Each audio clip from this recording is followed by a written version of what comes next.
جب اللہ بن اہم کے ساتھ حضرت خالد بن ولید کی لڑائی تھی اور رومیوں کا لشکر بہت بڑا تھا اور حضرت خالد بن ولید کے پاس تھوڑے لوگ تھے، لیکن ہوا ایسا کہ حضرت خالد بن ولید جس جنگ میں بھی گئے ہیں فتح کے پرچم گاڑ کے آئے، لیکن یہ پہلی جنگ تھی کہ جس میں ان کا پلہ بھاری دکھائی دے رہا تھا اور ان کے قدم اکھڑ رہے تھے۔ حضرت رافع تائی رضی اللہ تعالیٰ عنہ نے کہا لگتا ہے آج قضا آ گئی، آج نہیں ہم بچ سکتے، حالات جو ہیں۔ حضرت خالد بن ولید کہنے لگے ہاں مجھے بھی یہی لگتا ہے کہ قضا آج آئی ہی آئی۔ ادھر حضور علیہ السلام حضرت ابو عبیدہ رضی اللہ تعالیٰ عنہ کو خواب میں ملے اور وہ اپنے گھر میں سوئے ہوئے تھے مدینہ المنورہ میں۔ کہا اللہ کا شیر مشکل میں پھنسا ہوا ہے اور تم سوئے ہوئے ہو۔ حضرت ابو عبیدہ رضی اللہ تعالیٰ عنہ رات کو ہی اٹھے، بیدار ہوئے اور اعلان کروا دیا۔ شہر میں اعلان ہونے لگا، مدینہ المنورہ میں، جلدی تیار ہو جاؤ، حضرت خالد بن ولید کی مدد کو پہنچنا ہے۔ انہیں کتنا یقین تھا کہ حضور خواب میں آئے ہیں تو حضور ہی آئے ہیں، کوئی وہم نہیں سمجھا، جلدی جلدی اعلان کروا دیے۔ مجاہد جمع ہونے لگے اور دیکھتے دیکھتے لشکر تیار ہو گیا۔ تو انہوں نے محسوس کیا کہ لشکر سے ہٹ کے کوئی سوار چل رہا ہے، تو انہیں کوئی شک گزرا کہ کوئی جاسوس نہ ہو۔ ذرا مزید اس کی جستجو کی تو وہ نقاب پوش بھی تھا، تو شک اور زیادہ بڑھ گیا۔ تو حضرت ابو عبیدہ نے کہا کہ انہیں گرفتار کر کے لاؤ،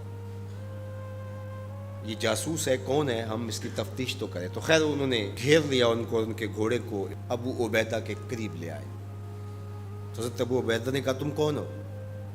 انہوں نے تھوڑا سا قریب ہو کے کہا کہ میں خالد بن ولید کی بیوی ام تمیم ہوں۔ جب آپ نے اعلان کیا کہ خالد مشکل میں ہے تو میں پریشان ہو گئی کہ اللہ کا شیر تو کبھی مشکل میں آیا نہیں تھا، آج کیا ہوا؟ تو میں نے غور سے دیکھا کہ وہ اپنی ٹوپی گھر بھول گئے تھے، جس ٹوپی کے اندر حضور کے منہ مبارک سیے ہوئے ہیں، اور وہ جب بھی جنگ کیا کرتے تھے تو وہ ٹوپی اپنے سر پہ پہن کے کیا کرتے تھے، اللہ فتح عطا کرتا۔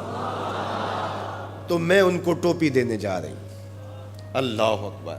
جب یہ لوگ وہاں پہنچے تو سواروں کا ایک قافلہ آگے بڑھ کے خالد بن ولید کے ساتھ دشمن پر حملہ آور ہو گیا۔ ایک نقاب پوش سوار آگے بڑھتا ہے اور ہاتھ میں تلوار ہے، اور دشمن پیچھے ہٹتا چلا جاتا ہے۔ تو خالد بن ولید کو رشک آیا اس کی بہادری پہ، اور خوش بھی ہوئے، اور حالت جنگ میں اپنے گھوڑے کو ایڑ لگا کر کے اس سوار کے قریب ہوئے اور کہا نقاب پوش جوان تم کون ہو، اتنی بہادری سے لڑ رہے ہو؟ تو اس نے ہلکا سا نقاب الٹ کے کہا پہچانو تمہاری بیوی ام تمیم ہوں، اور تمہیں وہ ٹوپی دینے آئی ہوں جس کے اندر حضور کے بال سیے ہوئے ہیں۔ تو حضرت خالد بن ولید کو انہوں نے ٹوپی عطا کی اور انہیں سر پہ رکھی، اللہ نے اسی دن مسلمانوں کو فتح عطا کی۔ یہ حضور علیہ الصلوۃ والسلام کے بالوں کی برکت تھی۔ حضرت ام سلمہ رضی اللہ تعالیٰ عنہا کے پاس، زوجہ رسول صلی اللہ علیہ وسلم کے پاس حضور کے مبارک بال تھے۔ حضرت عثمان بن عبداللہ رضی اللہ تعالیٰ عنہ کہتے ہیں کہ مدینے میں اگر کسی کو نظر لگ جاتی یا کوئی بیمار پڑ جاتا تو وہ ام سلمہ سلام اللہ علیہا کے پاس آ جاتے، تو وہ پھر ڈبیا سے بال نکالتی اور پانی کے گلاس میں ان بالوں کو جنبش دیتی، اور ان بالوں کی برکت سے وہ پانی جب بیمار پیتا اللہ اس کو شفا عطا کرتا۔ یہ حضور کے مبارک بالوں کی برکت ہے۔ اللہ اکبر۔ اور ایک دن حضور غسل کر کے آئے اور سیاہ رنگ کے مبارک بالوں، اللہ اکبر، کا حسن اور نمایاں ہوا، تو حضور نے ایسے ہاتھ ڈال کر کے ایک بال الگ کیا اور ساتھ ارشاد فرمایا من ازا شعرتم من شعری فالجنت علیہ حرام۔ سن لو جس نے میرے بالوں میں سے ایک بال کو بھی اذیت دی اس پر اللہ کی جنت حرام ہے۔ ہم تو حضور کے غلام ہیں، حضور کے نوکر ہیں، حضور تو حضور رہے، حضور کے بالوں کی توہین بھی گوارا نہیں ہے۔ اقبال کہا کرتے تھے لوگ باتیں کرتے ہیں، ہم تو یہ بھی گوارا نہیں کرتے کہ کوئی کہے تیرے پیغمبر کے کپڑے میلے تھے، ہم تو یہ بھی گوارا نہیں کرتے۔ مغرب اس کیفیت کو سمجھتا نہیں ہے، اور وہ سمجھتا ہے کہ شاید ان حرکتوں سے میں مسلمانوں کے دلوں سے ان کے پیغمبر کی عظمت کو چھین لوں گا، نکال دوں گا، لیکن اسے بھول ہو گئی ہے۔ یہ 1000 گناہگار سہی، بدکار اور سیاہ کار سہی، دنیا دار سہی، یہ کاروباری سہی، لیکن جب اپنے دل کا سودا کرنے کی باری آئے تو مدینے کی گلی میں کرتے ہیں، اور سب کچھ لٹانے کے بعد بھی کہتے ہیں حق تو یہ تھا کہ حق ادا نہ ہوا۔ ہماری جانیں، ہمارے ماں باپ، ہماری نسلیں، ہماری زندگی کا ایک ایک گوشہ حضور کے نام پہ قربان۔ حضور کے نام کا جھنڈا کبھی نیچا نہیں ہو سکتا، ان کے نام کا جھنڈا ہمیشہ اونچا رہے گا۔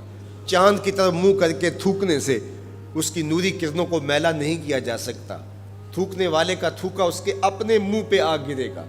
تبت یدا ابی لہب و تب کا تازیانہ آج بھی دشمنان رسول اور شاتمان رسول پہ برس رہا ہے، اور میرے نبی کا نام کل بھی اونچا تھا، میرے نبی کا نام آج بھی اونچا ہے، رہے گا یوں ہی ان کا چرچا رہے گا، پڑے خاک ہو جائیں جل جانے والے۔ ہمیں غور کرنا ہوگا کہ آج ہمارے اوپر یہ جو آزمائشیں اور یہ ابتلائیں ہیں اور یہ امتحانات سے ہمیں گزرنا پڑتا ہے، اس سے دردناک امتحان امت کے لیے کیا ہو سکتا ہے؟ تو کیا اب بھی ہم فرقوں میں بٹے رہیں گے؟ اب بھی ہم ایک دوسرے کے گریبان نوچتے رہیں گے؟ آج بھی ہم جو ہے وہ غفلت کی زندگی گزاریں گے، یا اپنی زندگی کی ایک ایک سانس حضور کے قدموں میں رکھ دیں گے؟ تو محبت کا تقاضا یہ ہے کہ اپنی ایک ایک سانس حضور کے نام پہ قربان کریں۔ ہم جئیں گے تو حضور کے لیے، مریں گے تو، اور آخری سانس تک حضور کے وفادار رہیں گے۔ اور یہ ہماری زبان سے نہیں، ہمارے قلب سے، ہماری روحوں سے ہمارا عہد ہے، ہمارا ارادہ ہے۔ حضور ہمارے ماں باپ آپ پہ قربان، ہماری نسلیں آپ پہ قربان۔